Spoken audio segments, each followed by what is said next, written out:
आवाज आ रही है नमस्कार। आपको? हाँ नमस्कार जी। जी। नमस्कार। Hello everyone. Today we are going to start this podcast series with Guruji. We are going to take up questions that we receive on the YouTube channel and through various media. So I'm going to share with you one of the questions that we received, and it reads as follows. The question is, to become one with the cosmos, or one with existence, is that to be consciously aware of the cosmos within us, or is it more profound, as in the total enlightenment as gurus? I'm certainly in need of shattering and removing the traumas and filling with new energy, but with great responsibility. I'm not prepared for such enlightenment that would remove me from the relationships and family of this physical world. Well, to answer these questions, we have with us Guruji. Now, Guruji, please start. So if we understand this question, it's a fearful question. It feels that you want to become one, you want to be free, but at the same time, you're afraid of becoming free. In order to get this fear out of the mind, basically it's mind's question, we must address enlightenment as clearly as possible. In very plain words, enlightenment is nothing that we think something so profound is happening that you lose your senses, you lose your connectivity. It's not like that. Enlightenment, or becoming one with the cosmos, we don't have the exact word. If I say nothingness is the right word, but 99.9% of people have not faced or even had no glimpse of nothingness. So they feel it hard to fathom what we are talking about. So we say cosmos, we say omnipresence, we say God. Even God is a very corrupt word. Now we need to change this ideology of God. We need to change this word, because the God itself is nothingness. So nothingness or omnipresence would be the right word for now. So becoming one with nothingness, it doesn't mean you become nothing. Becoming omnipresence, you feel that, oh, it means I will be everywhere. No, even it's not true. First, to acknowledge what is nothingness, it gives you a profound, subtle experience. It's not a thing of understanding, it's a thing of experience. When you experience nothingness, then at the same time you experience the omnipresence nature of nothingness. Is one and the same thing. That's why in scriptures, to express God, they wrote 10 million words just to explain God. One word say akal, means which is beyond the time. Ajanma, which doesn't take birth at all. Abhay, which doesn't have any kind of fear. So there are millions of words to explain God. And in totality, it is nothingness. With certain practices of yogic exposure or with meditations, we touch that part of nothingness slowly. It is a journey. Either it is done from inside to out or outside to in. Either your inside will become nothing, then you'll see everything as nothing or omnipresent. Or first you will see it outside, then you will see it inside. In any ways, there is no third way. If it happens first outside, then it is a knowledge based. The Guru gives you the knowledge that this is how you see the nothingness, this is how you see God. Then you work on it. Then slowly it exposes itself and grows inside you, and suddenly you realize the same thing within you and outside of you. Then this nothingness is everywhere. And this nothingness is the totality of this whole existence. And then you certainly realize that this existence is being driven by this omnipresence. Now, do not separate nothingness and omnipresence. I'm talking about the same thing. I don't want to say God, otherwise I could have said God. So now, when you realize it within yourself, your every action is driven from it. Now it's something like this. If you start seeing everybody as you, can you keep anger against somebody? Can you keep enmity against somebody? No. Would you be greedy? No. You can't, because now you see everything as equal, because it's an experience. It is not just understanding. And when we understand it, then we can go down, we can go up, we can go down. Now religion is corrupt, because in religion we are just understanding. The masters are gone. Only their written scripture is available. And whoever wants to decode them in whatever way, they do it. The whole good luck is when you are present in the same lifetime when the Guru is also living. Lucky are those. Even during that time period also, there are some people who I would say punish the Gurus. Jesus was not spared easily. Guru Nanak Dev Ji, all the Gurus, Guru Gobind Singh Ji, they had to go through the tough times, because who will understand them as Guru? They will. The one who will not, they will treat them as anything else. So each Guru, you see Buddha, you see Jesus, you see all the 10 Gurus of Sikhism, you see Muhammad Sahib. Every Guru, even after enlightenment, did whatever they deem fit.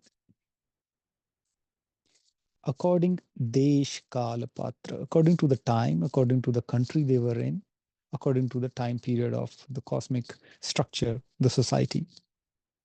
Now we understand, when Jesus was there were certain things available.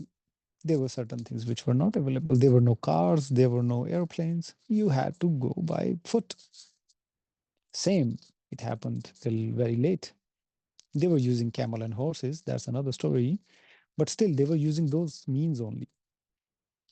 Now, if we say enlightenment being doesn't need to use these things, how he will take his body out? No, it's not possible. So being enlightened, it doesn't keep you away from the bodily things.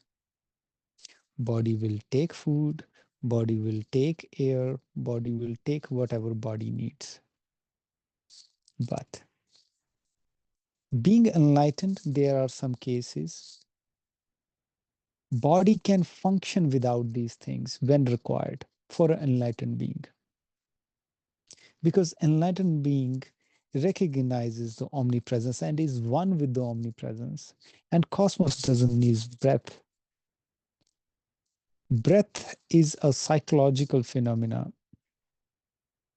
Otherwise, it is pran. Pran, which is going in and out and taking air in and out. We, from a subtle, this physiological mind, we understand it as breath.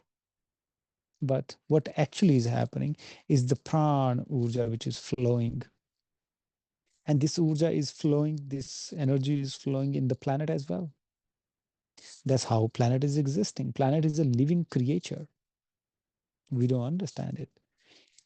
Same, if somebody takes a bacteria or virus and say, oh no, it's just nothing, But no, it's a living being. And this little living being can make anybody sick. Now we need to understand this phenomena of pran. Body will work on pran. For enlightened beings, they are entangling with pran all the time. They can work on it if time comes. They need to do it. They don't have to show off, but if time comes, they can show it off also. It depends upon the desh, kala, and patra, time period, what is required. So there was a time required when Muhammad Sahib had to take a sword. There was a time when Guru Gobind Singh Ji has to take a sword. There was a time of Guru Nanak Dev Ji when people were throwing stone at him. It's fine. Guru Nanak Dev Ji didn't do any miracle to them. He just blessed them in other forms. Now we need to understand the complexity of mind where we have been fed up with this information of enlightenment. We have not been with Guru. We have not been a teacher. All that we are doing is some teacher who is so-called literate of some scripture, they are translating it. But you cannot counter question it, because the very moment you will counter question it, it will be that person, that literate person, will reply according to his wisdom. But is that wisdom coming from that scripture? Yes. But can this person totally 100% address the same, energy or same thing which is written in the scripture? No. Even sometimes we find out these days, we write a message on WhatsApp and the other person understands it in a very different way. You write it normally and some person can take it aggressively. It happens every day. Many people these days send a email to book a consultation to say that, oh, I just said this, I didn't mean that. At a certain point, their life comes to even to divorce. In the job, they become like they are about to get fired. It is all misunderstanding. But how can we say that we can address it as it is? No, we can't. Only that person who wrote can address it. Only that person. And unfortunately, that guru is gone. He left his body. Now, enlightening yourself is so-called a goal. But enlightenment is nothing that something will happen one go and you will lose every other thing and suddenly you are a new person. Yes, you are a new person. That happening will happen slow, slow, slow, slow, slow. And one day the previous you, so-called indulged with the ego, so-called, doing the worldly stuff with all pleasure and with all, greed and everything involved in it, that person dies. Then new birth, it feels like a new birth because you are entirely a new person. Everything else changes. Only that change happens. And at the same point, you feel you are still there, filled with love.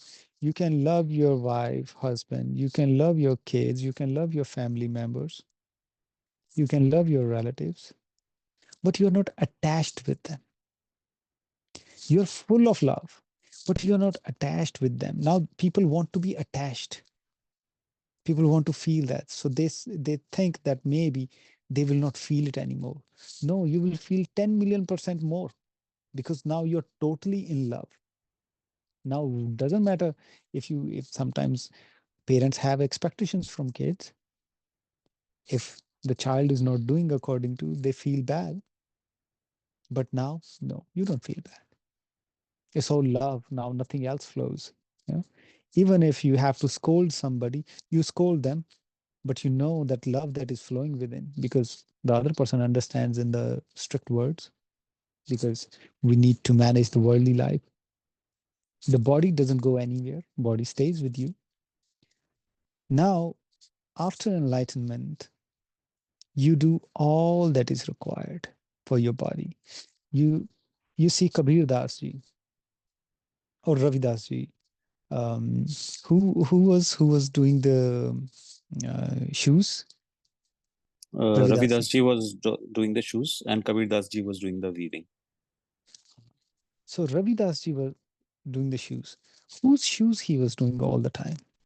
Obviously, people's, other people. Obviously, they were exchanging something, maybe money, maybe food, maybe something.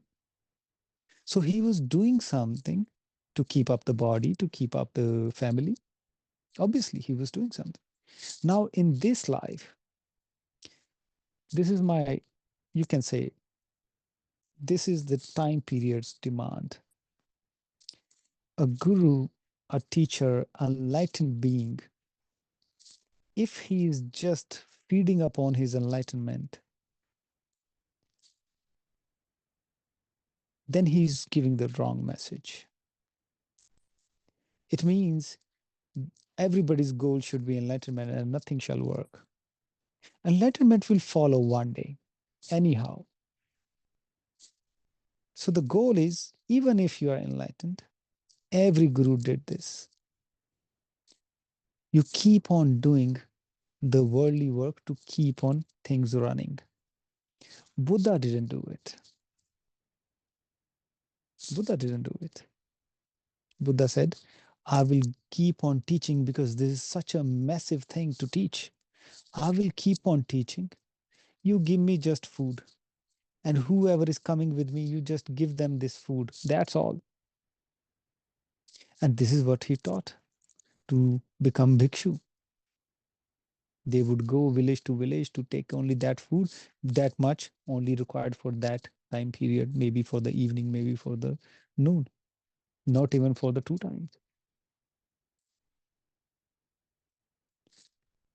Guru at that point thought that this is the thing to teach, that is more important. But is in this time period, it is important to teach because now is the time period of conjunction. The conjunction, the so-called, I even forget the time period of the Kal. What was the time period running? Kali Yuga. Kali Yuga. Kali Yuga is over. It has been already 4 years. No, 24 years. Then what is happening? Another time period is just starting. Now we are in the conjunction. One time period is ending, another is starting. Now we have the mixture of it. You will see another 200 years of this time period will make such a mess. Everything will rearrange itself to adjust to the new time period. We still have 200, 300 years to have awakening as fast as possible. To avoid this, they are doing these chemtrails in the sky so that the sun energy doesn't come down. They want to avoid it just for 200, 300 years. Now it is easy. Then it will be a long time period after 300 years to work on yourself and become enlightened. Coming back to the topic, then you understand this time period requires you to work also, to do the normal task of life and still maintaining your enlightenment. I'm saying maintaining your enlightenment so that you don't get swayed away with the world. So you have to maintain it. So in Guru Granth Sahib, they say, "Abhi to naav samand mein, kya jaane kya hoye." I don't know if it's in Guru Granth Sahib, but my guru used to say this. We don't know. Even if you are enlightened, you can get swayed into the worldly pleasures, worldly things, and you can stuck with it. If you are stuck with it, then it's a problem. If you keep on doing, doesn't matter. You can make money, you can make billions dollars, doesn't matter. But if you get stuck with it, obsessed with it, then it's a problem. The problem with enlightenment is it feels hard to do the worldly things because you don't find any sense in it. But this is the workout that we must do as enlightened beings. to do some worldly stuff so that we can have a, how you call it, influence on the people who are on the path of seeking, but they think that how can I do it when I'm working? No, you can do it while you're working. You can do it while doing anything. It is such an easy thing, but we made it so difficult. It is the easiest thing to be enlightened, is the easiest thing. It is the thing of courage, actually. Whoever is fearful doesn't get the courage to get over it. That's it. It's the easiest, especially in this time period. Even when we decided to make Adyog, so we decided to make Adyog and we registered it as a company to do business. Business of enlightenment? No, we can't do it. So we are serving our services like astrology consultation, our mudras course, Kundalini Jagran and all that stuff. Enlightenment is free, is already available. True student is very hard to find. So is a true teacher. And that is a 𝗪𝗪𝗪𝗪, a journey. And people don't want to do this effort. Again, fearful. Who will do it? There are so many. Internet is filled of, you know, you switch on one button on YouTube. If you are seeing these kind of videos, you will see 10 million videos of the same, and you don't know who to follow, what to do. If you need to find a guru, and if you need to know who is the true guru, there is only one question you need to ask. Make me one with the God. Omnipresent. Show me God. If the guru knows God, omnipresence form it, he will show you.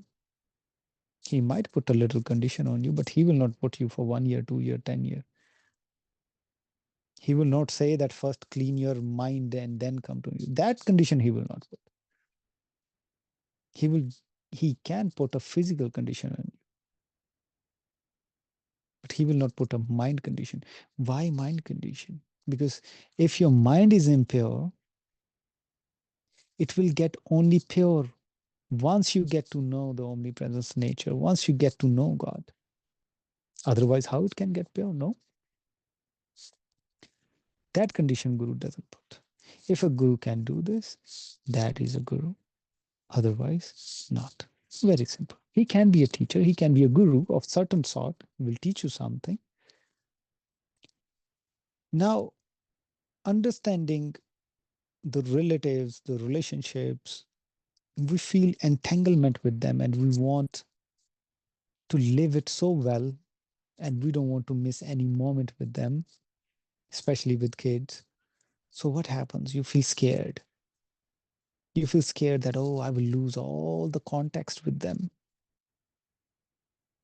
No, you will always be in them, out of them. You will be them. Then you won't feel the requirement of doing something. Oh, I have to be there, otherwise it cannot be done. You will do it just because it is required to be done. Let's suppose there are school fees to be paid. You will do your job, you will pay your fees. That's it.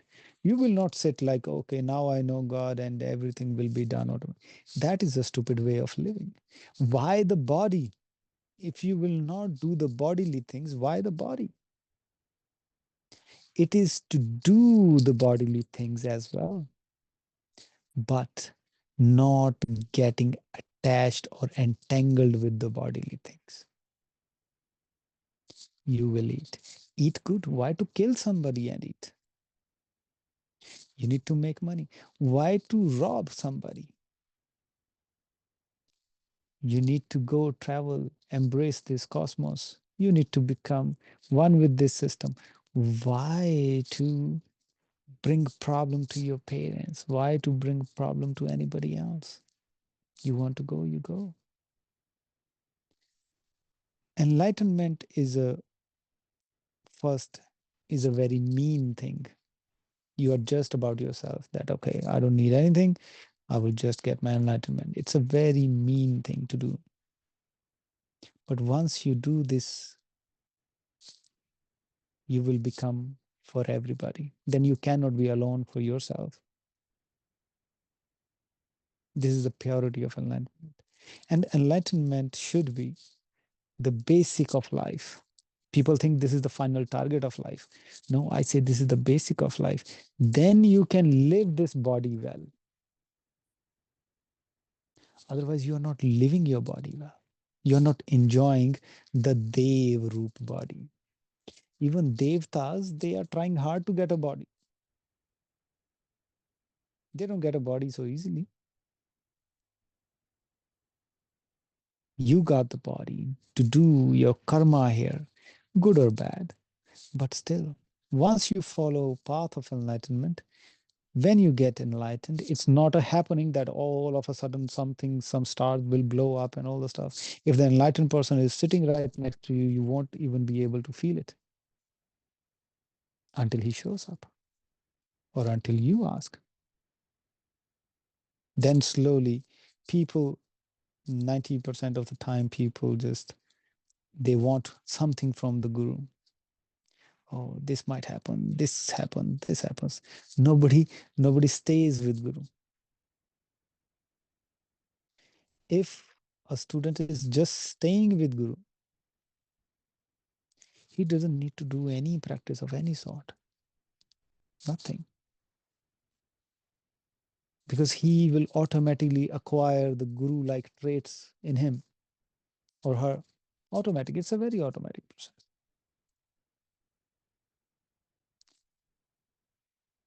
This ultimate truth of enlightenment is absurd for some people, that, oh, you will not do anything and still you will get it. Yes, it is that simple. So to answer this question, I think we have did a justification to her question or his question. Fear is the main reason people are unable to follow the right path. There is no right and wrong. This is a Western system, right and wrong. Only to say we are saying it. To find the track which will actually make you live 10 million%. Do not feel that you will lose your relationships. No, then you will be living your relationships in the real manners. Now you are living your relationships, all the 𝗲𝗲 serial type.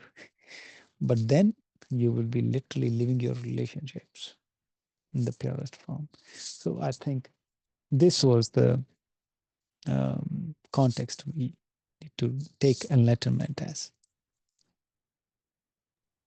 Okay, thank you. I think the fear that people have is mainly because of the stories that they have heard, that so-and-so was in search of God and then they left, or the story of Buddha, that he left home, etc. Yes, And that's yeah, where the person is coming from. Now, that brings me to another thing that you said. It says that one has to be born again, or taking a new birth. Is that what in the Vedas they say, twice born, the concept of twice born? Or in Christianity, the question of born again, yeah. the small death that people talk about? What is it and how does it happen? What is it? We can talk, but how does it happen that we can touch that? You are born with the karmic impression of your mother and father and you, because you had a certain karma and you decided that, okay, this mother and this father, their karma can facilitate the best opportunities to clear out those karmas and to elevate me and make me experience in a certain way, to experience life in a certain way. So somebody is born in a family, in a poor family, and he become the richest in the family or sometimes in the whole town. somebody born in a very normal family and innovates something, because those karmic impressions, and those karmic impressions are bodily. Because of those karmic impressions, you might be a person who's intelligent, greedy, lusty, or good looking or bad looking. It could be anything because of those karmic impressions. When we follow the enlightenment path, what happens at the end? All those traits, they go, all those traits, they take a side. They don't disturb you any much. They can't force you to do a new karma, good or bad. Let's suppose in the past life, somebody killed somebody, and in this life, this person took birth just to take the revenge. Now, this person was supposed to take revenge from this person and was preparing himself or herself to take revenge. But on the way, this person meets the guru and starts following enlightenment path. When this will happen, he will realize all this happening again and again, and will realize there is no point taking any revenge. Then those karmic impressions which were pushing him to take revenge, they take aside. Now this person is no more about revenge. Slowly, so many things die during that process. And one day it happens, suddenly it clicks, and everything remains like not even a dustbin, like it never existed. The memory is there, impression is there. You can still choose to whether follow or not. It becomes your choice. So karma, sometimes this question also people ask, how do they differentiate whether it's a karmic thing or they have a free will to do something?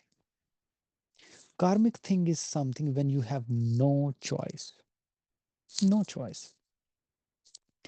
If let's suppose one leopard comes in the house and leopard is about to attack the baby, what would father do? If out of instincts he runs away, leave the child alone, that is also karmic. If out of instincts he fights, he attacks on the leopard, he gets hurt, that is also karmic. There is no choice here. No choice here. Because whatever is designed for the karmic impression, the person will take that action immediately. Choice is where is the option, whether to open the door for the leopard to come in or I don't open the door. That is a choice. That is your free will.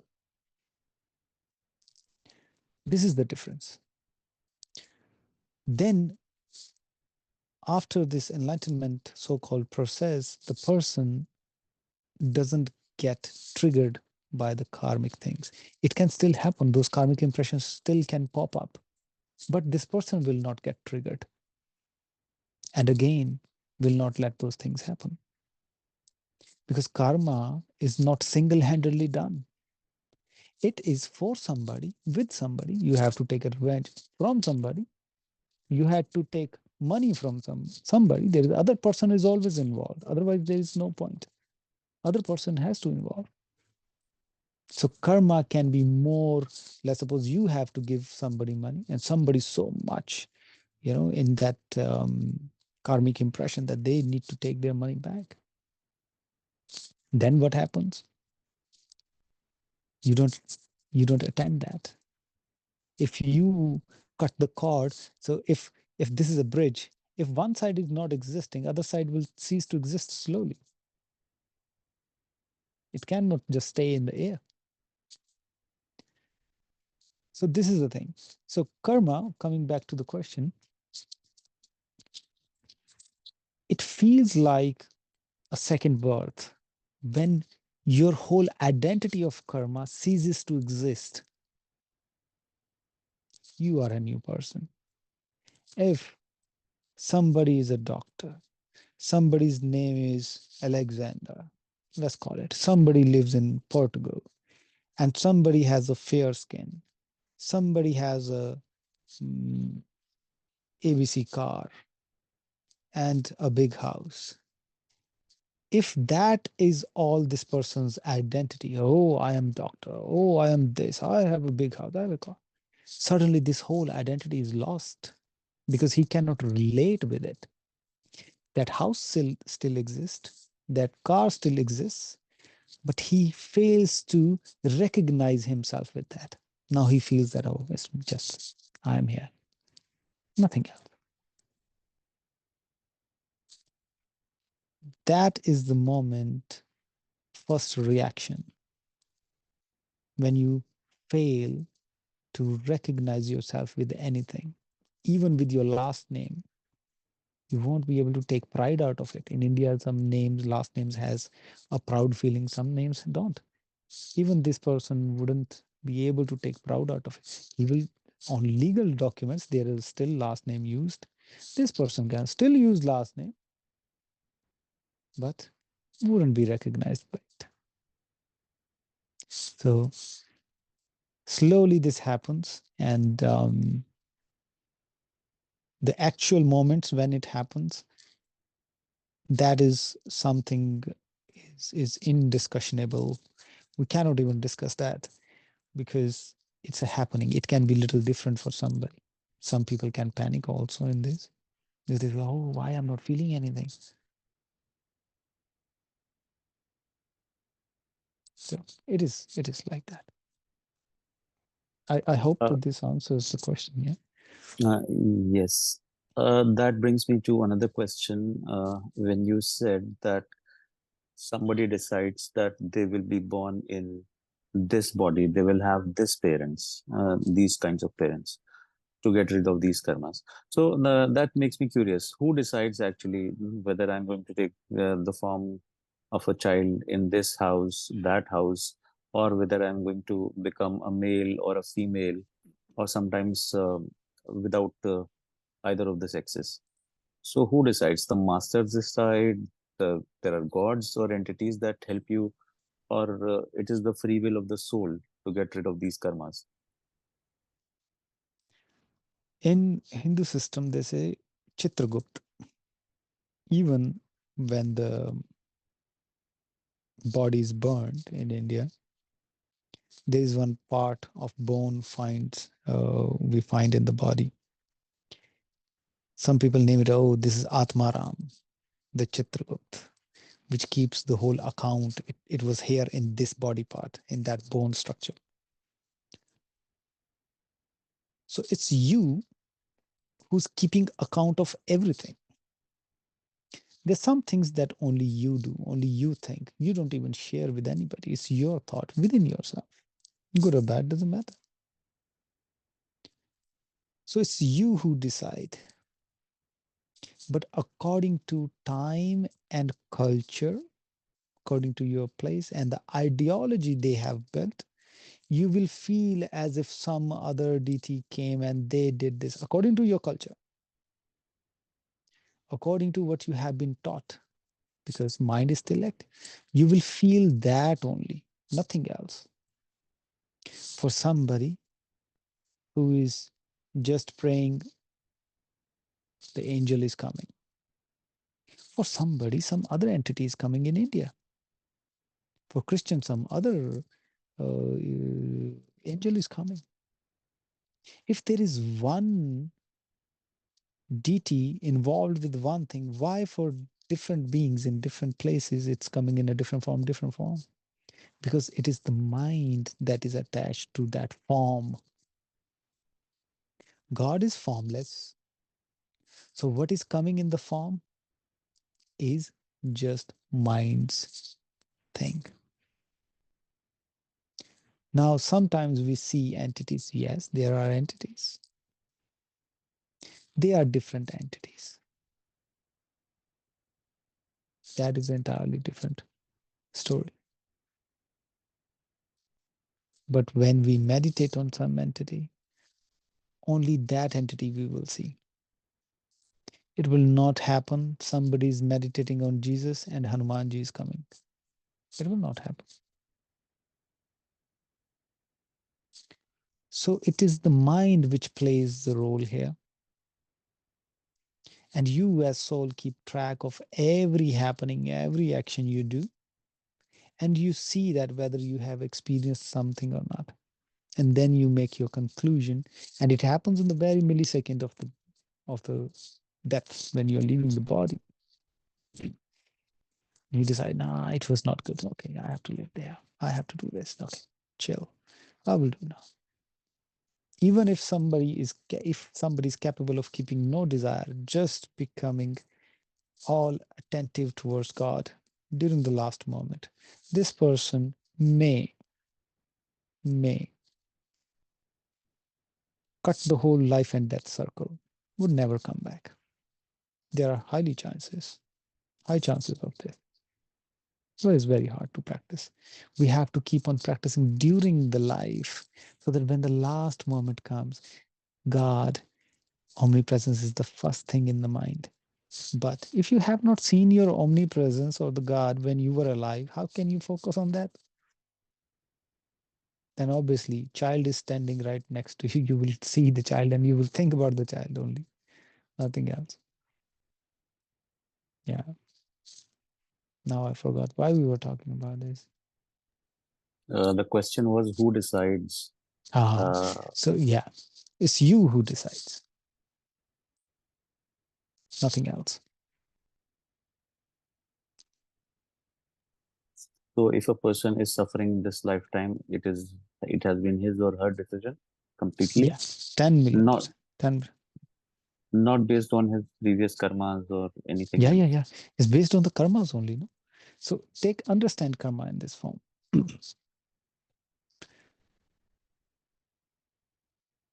When we do action, first we think about something. Okay, let's suppose somebody says, I want to have money. Can he sit home and make money? No. Nowadays can, but still have to do something on the laptop. But okay, let's suppose it's a normal thing to go out for a job. The person seeks for a job first. His first karma becomes to go and give an interview. He gets selected. He gets rejected from some place. He gets selected at some place. He chooses where to do the job. Then he does his action. Money comes every month or every week. That's how he makes money. So one thought of making money made him do all the actions, all the interviews, all the everything, right? During those going to the interview, he might get frustrated. He might be angry at somebody. He might have been to a coffee shop just to relax or something, to eat a cake or something. He might have met during this process many people. Some people might have taken him good. Some people might have taken his experience as bad. So he did this karmic routine just from one thought. So thought invokes karma. Thought makes us do karma. So when we do any karma, so the question was again to Who decides whether ah, I'll be born as a male or a female, rich or poor? so when you go through some kind of karmic things, we say, okay, this is related with some past life karma or something like that. You as you don't know whether this is karma is a good or a bad karma. Nobody knows it's a good karma or bad karma. You just want to experience that. So you try to live that. But then, because it's a frequency only, your experience of maybe making money was so intense. During that process, you cheated so many people. Maybe, maybe not. So because of that, you created karma with somebody, whoever you cheated, or whoever you supported with your money. That is also karma. You call it a good karma. So Shri Krishna in Gita says it's a it's a shackle. When you do good karmas and you get attached with it, it's a golden shackle.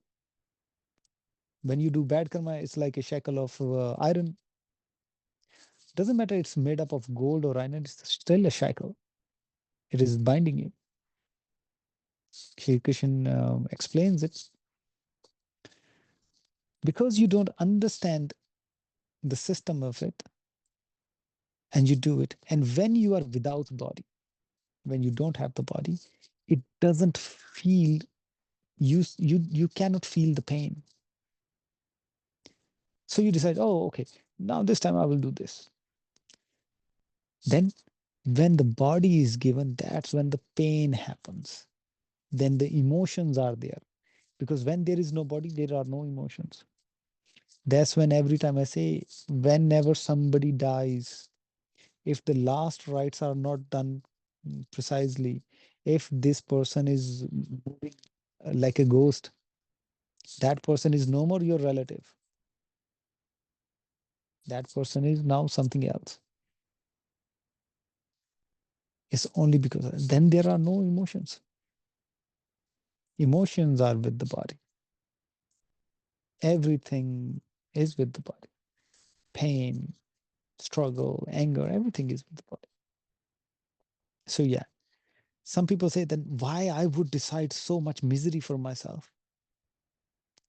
Yes, you didn't, but you didn't know that it would be this much painful. You thought that this will be intensifying so much that you will do this. It will be you know, how you call it, not exuberant. What people get high, you will get a high out of it, you know, but you don't. It becomes painful. So many people became singers after the breakup. You know, so many people become writers, poets. So yes, it is for something. You said that when the person's last rites are not done, it is something else. It's a ghost or anything. There are no emotions attached. But there are accounts and stories where somebody's dead parents or grandparents, they help them. So there is also this concept of Pitraloka. Yeah. So how were these two related, or which one of them is true? Okay. The truth is, they are not attached with you emotionally in that way. They cannot experience the emotions. How much good you feel, how much bad you feel, they cannot experience it. They are bothered about their upliftment. They do something good so that you will do some pujas, you will do something shraddhas, and they will get elevation, and then finally they will take birth. Souls do that. They help. Yeah. It doesn't mean they will become enemy only. It doesn't mean that. But they can choose anything because they cannot feel it. They will not. No emotions. They will just do it for their self, for themselves, for their benefit. They will not say it that they are doing it for themselves. But it is something that happens when we see some cases. Mhm. You also talked about devtas searching for human body. Can you please Yeah, discuss it's that? a Devta. it's a very different topic, I would say.